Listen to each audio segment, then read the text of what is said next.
Hi everybody, it's me Liz with 143 Handmade, and I am here putting the binding on my crazy ass quilt. And let me scooch over here to the side. I decided to put it onto the back and then roll it onto the front and hand stitch it down. I have not done, sorry about that, you couldn't see that. So I added it to the back so I can roll it to the front, and I'm going to hand stitch it. And I'm actually going to hand stitch it with big stitches instead of like trying to hide the stitches. And so I just wanted to show real quick how I get started. This is either 2.5 or 3 inches wide. I do it both ways, and then I end up with extra, and that's what I use for these scrappy quilts. Is just whatever extra binding I have on hand.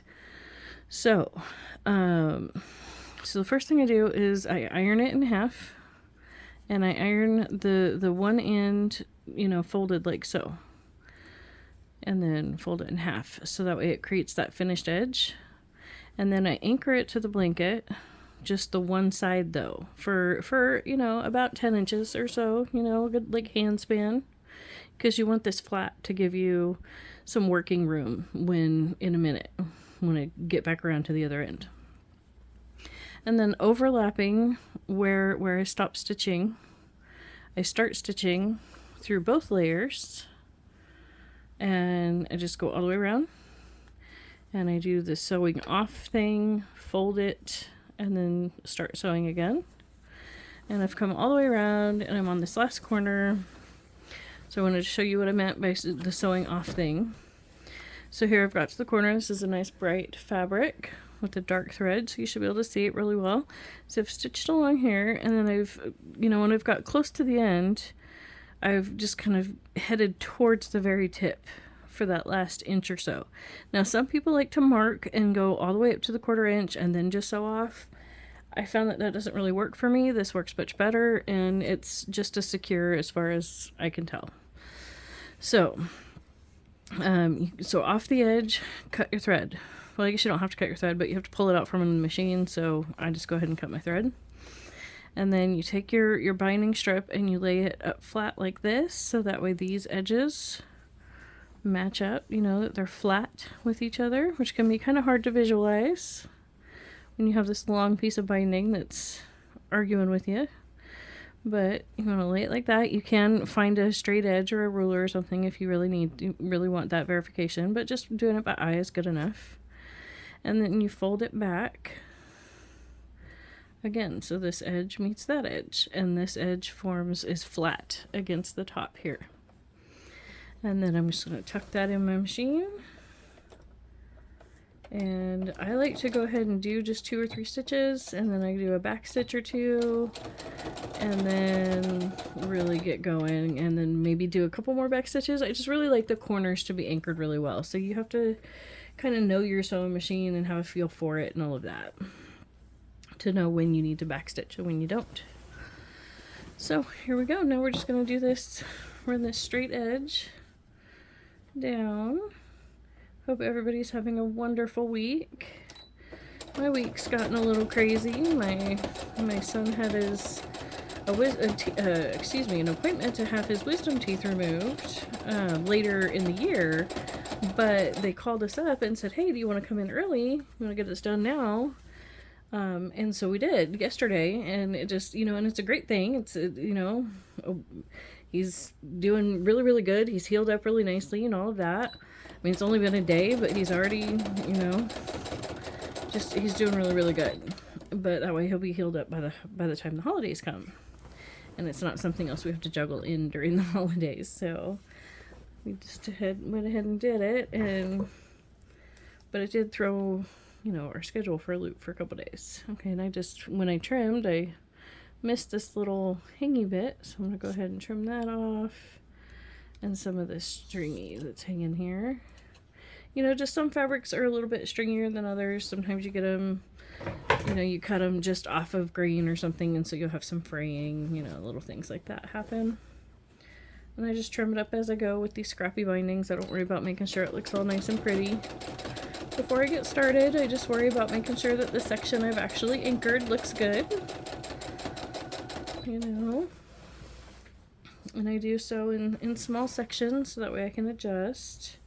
Because you do have a lot of layers going on. You know, you've got your, all the layers from the crazy quilt layer, and then you've got the middle layer, and then you've got your backing, and then 2 layers of the binding. So, you know, like I said, I like to stitch a little bit, and then rearrange, and stitch a little bit more. So hope everybody out there is doing awesome. You know, we're all doing good. Like I said, he's healing up really, really nicely. It's only been a day, but he can already talk and he's eating. I mean, super soft food, but it's still, you know, it's really, really good.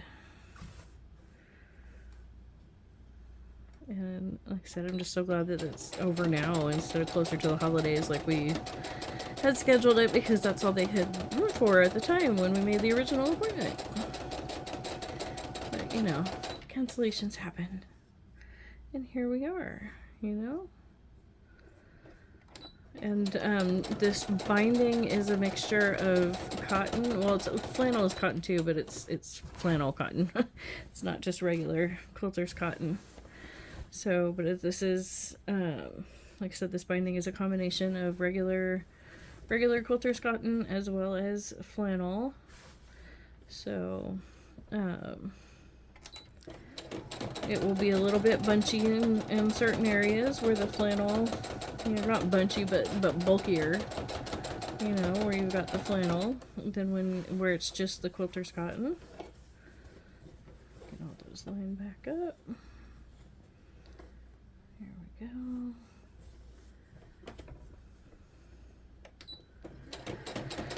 And just keep on going, you know. I'm a slow stitcher, you know, like, I mean, I see on a lot of other channels people want their sewing machines to go so much faster, and, you know, they get frustrated with how slow the machine goes. Man, I'm not even using my machine at full speed and it's faster than me.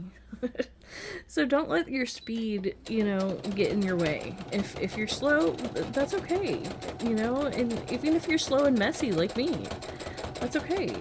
You don't have to be, you know, a super fast seamstress in order to, you know, sew something that's finished and beautiful. Okay, so because the flannel had kind of gotten weird, I went ahead and lifted my presser foot, needle down, lifted the presser foot, kind of straightened everything back out. I'm going to do that again, and see, now we're here, back over here to the end. Let me scooch this so you can see that. Okay, so here's this is the little pocket that I created. Ideally, this would just be quilter's cotton, not flannel, going in here, but that's okay. And so what I'm going to do is I'm going to, wherever, oh, sorry, I thought I had got all the way up here, but nope. So I'm just going to tuck this in, basically all the way down.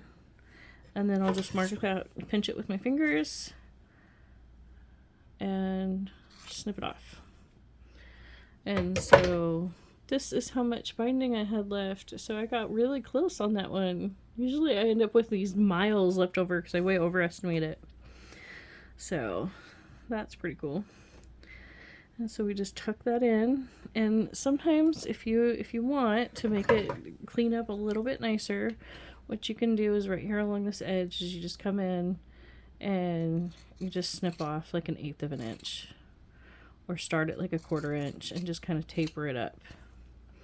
And it makes that little bit, you know, that's being tucked in, just that little bit narrower than the pocket. See that? Now these edges are here, and that's where the fold is. It's like 1/8 of an inch up. So it's just not quite, you know, it's not fighting for room in there. And I don't worry about sewing that. I go ahead and let it just be an open little pocket. I've never had a problem with it. You could totally throw a handful of hand stitches in there if you wanted to make sure that it was closed up nice. Like I said, I've never really felt the need. This is a technique I learned from the Gourmet Quilter on YouTube. She's fabulous. for precision quilting. She does a lot of very exacting work, and it's absolutely gorgeous. It's just beyond, most of what she does is beyond my skill, but she does have some beginner friendly videos, so I highly recommend you go check those out. Okay, and just kind of ease that in, and I like to go, you know, quite a bit past where in the seam allowance I go ahead and stitch down, you know, quite a bit to make sure it really anchored in there well. So, and then so now what I'm going to do is I'm going to pause this and get all my stuff out, and do the hand stitching.